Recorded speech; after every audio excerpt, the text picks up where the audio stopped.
Ya, bismillahirrahmanirrahim. Assalamualaikum warahmatullahi wabarakatuh. Saudaraku, muslimin dan muslimah dimanapun berada, alhamdulillah, salatu wassalamu ala rasulillah amma ba'da. Kembali kita ngaji tentang zakat dan sedekah.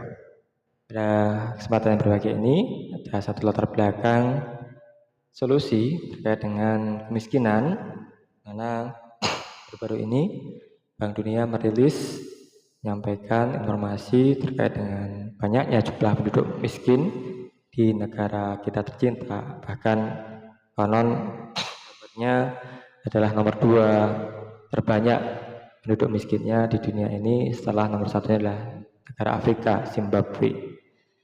Ya, mari kita simak bagaimana solusinya dalam sebuah riwayat hadis. Bismillahirrahmanirrahim. Akhbarana Ahmad ibnu Sulaiman qala Muhammad ibnu Bishr qala amba'ana Syu'bah an Abdul Malik an Zaid ibnu Uqbah an Samurah bin Jundab qala Rasulullah sallallahu alaihi wasallam innal masaila wuduhin yaqdahu biha rajulun wajhahu wa man sa'a kadaha wajhahu wa man sa'a taraka illa ayyas ala rajulun za sultanin aw syai'an la yajidu minhu buddan. Artinya, mengabarkan kepada kami Ahmad bin Sulaiman berkata Muhammad bin Bishr yang berkata telah memberikan kepada kami Syu'bah dari Abdul Malik, dari Zaid bin Uqbah, dari Samurah bin Jundab, dia berkata Rasulullah SAW bersabda, sesungguhnya meminta-minta itu berakibat seorang mencakar-cakar wajahnya di hari kiamat. Barang siapa mau silahkan dikerjakan, barang siapa tidak mau seperti itu silahkan ditinggalkan.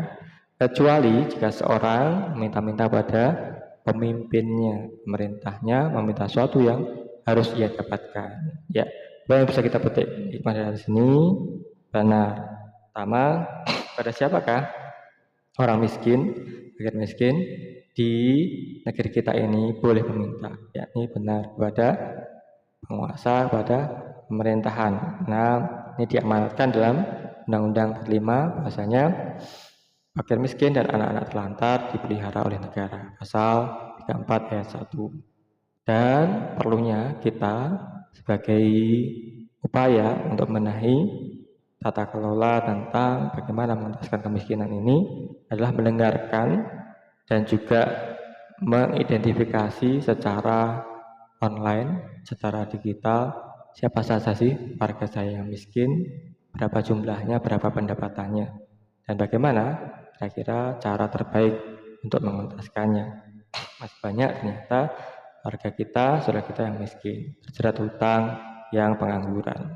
Bahkan kemarin ada bazar tentang pekerjaan itu, tentang dunia kerja, diwarnai dengan perkelahian karena saking banyaknya pengangguran di negeri kita. Dan konon kabarnya di tahun ini masih banyak lagi terjadi pemutusan hubungan kerja atau PHK. Sehingga seorang sastrawan, seniman Muslim, Gus menyatakan bahwasanya negeri kita ini kaya raya. Setiap pejabatnya pasti akan menjadi orang terkaya nomor sekian di dunia. Tapi sayang, rakyatnya adalah nomor 2 termiskin terbanyak sedunia. Ya, ini sebagai kritik membangun bagi kita sekalian. Baik, yang kedua, bolehkah seorang pemimpin ini hidup berkecukupan? Nah, tentu saja jawabannya adalah boleh-boleh saja. Tapi ada prasyaratnya, yakni warganya, masyarakatnya, rakyatnya ini disejahterakan terlebih dahulu, baru kemudian adalah pemimpinnya merasakan nikmat kesejahteraan setelah mensejahterakan rakyatnya. Baik, nomor 2, bagaimana jika pemimpin berkecukupan sementara ada rakyatnya yang masih kelaparan, masih miskin, masih nganggur, masih terjerat pinjaman dan merasa tidak aman kehidupan warga, negaranya, rakyatnya. Benar. Ini menjadi beban, jadi tanggung jawab seorang pemimpin. Pemimpin memikul tanggung jawab dan sabda Rasulullah SAW bersabda,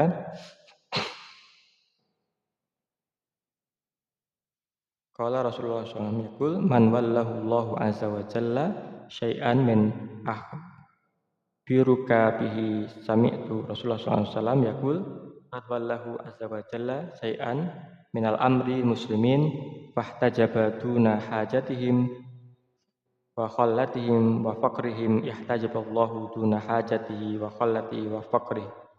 Tidaklah seorang pemimpin ini menutup pintu rumahnya karena ia tidak mau melayani orang yang memerlukan, fakir miskin, yang sangat membutuhkan, kecuali Allah Subhanahu wa taala akan menutup pintu langit karena kefakiran, kesulitan dan kemiskinannya.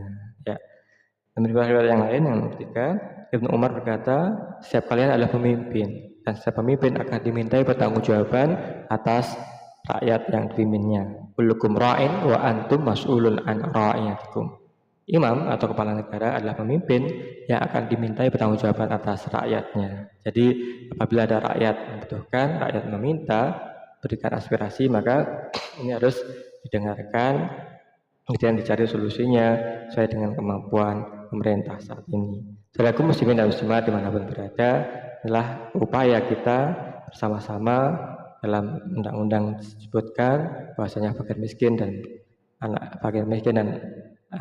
yatim dipelihara oleh negara dan anak-anak terlantar, fakir miskin dan anak-anak terlantar ini dipelihara oleh negara. Pasal 34 ayat 1 Undang-Undang 1945. Sehingga sebenarnya kalau negara kita kaya, maka kayalah rakyatnya, tidak ada fakir miskin lagi di negara kita.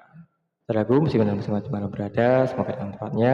Semoga senantiasa Allah Subhanahu wa taala memberikan hidayah kepada kita, keluarga kita, anak keturunan kita muslimin semuanya untuk dapat menegakkan tanggung jawab kita atas rakyat, keluarga, harta yang kita pimpin.